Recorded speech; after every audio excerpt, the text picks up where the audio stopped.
Bismillahirrahmanirrahim. Assalamualaikum warahmatullahi wabarakatuh. Alhamdulillahirabbil alamin. Wal aqibatul lil muttaqin. Wala udwana illa 'alal zalimin. Asyhadu an la ilaha illallah wa asyhadu anna Muhammadan abduhu wa rasuluh. La nabiyya ba'da. Amma ba'd. Sahabat yang dimuliakan oleh Allah Subhanahu wa taala, kembali kita bertemu di Umar Al-Fatih Channel dalam kajian Ruqyah singkat. Pada kali ini kita berbicara tentang amanah, bahwa seorang peruqyah berkewajiban untuk menjaga rahasia pasien, harus amanah. Menjaga amanah dan rahasia pasien menunjukkan kualitas keimanan dan profesionalitas seorang peruqyah. Dia tidak boleh membuka aib, membeberkan rahasia, dan menyebutkan nama pasien kepada orang lain. Nah, ini harus dijaga oleh seorang peruqyah. Jangan sampai dia secara vulgar menyebutkan si pasien A, alamatnya di mana, dan sebagainya. Seorang peruqyah bukan hanya sebagai seorang penterapi, tapi juga sebagai konsultan, sebagai konselor dakwah, bahkan sebagai mufti bagi pasiennya. Semua terkait persoalan yang dialami dan dirasakan oleh pasien selalu ditanyakan kepada peruqyah yang menanganinya. Nah, dalam masalah ini seorang peruqyah mesti menjaga amanah dan menutup aib kesalahannya agar tidak diketahui oleh orang lain.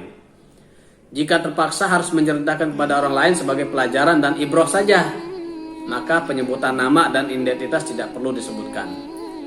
Nabi SAW pernah bersabda, orang yang dimintai nasihat itu adalah orang yang dapat dipercaya, amanah. Hadis yang diriwayatkan oleh At-Tirmizi dan Ibnu Majah. Dalam hadis lain dikatakan, barang siapa yang menutup aib seorang muslim, maka Allah akan menutup aibnya di hari kiamat. Hadis riwayat Muslim. Membeberkan rahasia merupakan pengkhianatan terhadap amanah. Praktek ruqyah syariah adalah bagian dari Tibun Nabawi. Maka sebagian besar syarat-syarat kedokteran Islam secara umum berlaku juga dalam praktek ruqyah syariah.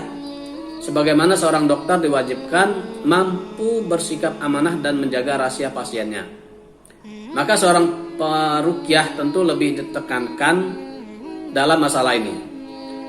Dalam salah satu bagian nasihat Imam Ar-Razi pada muridnya, beliau berkata, ketahuilah, wahai anakku, sepatutnya bagi seorang dokter, tabib bersikap lembut kepada orang lain, menjaga rahasia mereka, terutama rahasia pasien yang ditolongnya. Barangkali sebagian penyakit itu ada yang dirahasiakan seseorang pada orang yang terdekat dengannya, seperti ayah, ibu, atau anaknya.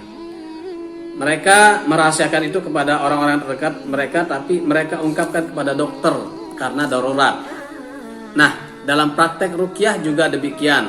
Jangan sampai seorang peruqyah membeberkan rahasia pasiennya dengan alasan-alasan yang belum tentu dapat diterima orang yang punya rahasia tersebut, meskipun pada orang terdekat dengan mereka. Syekh Said Ahmad Abduh memperinci sifat amanah yang mesti dimiliki seorang peruqyah. Yang pertama adalah amanah berinteraksi dengan pasien. Kedua, amanah melakukan diagnosa. Seorang peruqyah tidak boleh membesar-besarkan perkara atau masalah yang dihadapi pasien agar terkesan dia mampu melakukan terapi terhadap sesuatu yang mustahil. Yang ketiga, amanah menjaga rahasia pasien. Terkadang pasien mengungkapkan semua rahasianya karena dia yakin dan percaya kepada peruqyah sebagai orang yang amanah. Terkadang bisa juga yang membeberkan rahasia pasien itu adalah jin ketika sedang berlangsung proses ruqyah. Bahkan rahasia orang lain pun bisa terbongkar. Yang keempat, amanah menjaga kehormatan pasien. Kadang aurat pasien tersingkap tanpa disadarinya saat sedang diruqyah, maka hendaklah peruqyah segera menutupnya dan memalingkan pandangannya. Jangan pernah menceritakan hal itu kepada orang lain. Sahabat, demikian kriteria atau karakter, sifat, ya, ciri-ciri yang harus dimiliki oleh seorang peruqyah. Dia harus amanah dan dia harus mampu menjaga rahasia pasien. Mudah-mudahan ini bisa kita pahami dengan baik dan bijak bagi siapa saja yang ingin menjadi peruqyah atau orang yang akan diruqyah, melihat bagaimana karakter peruqyah yang baik itu.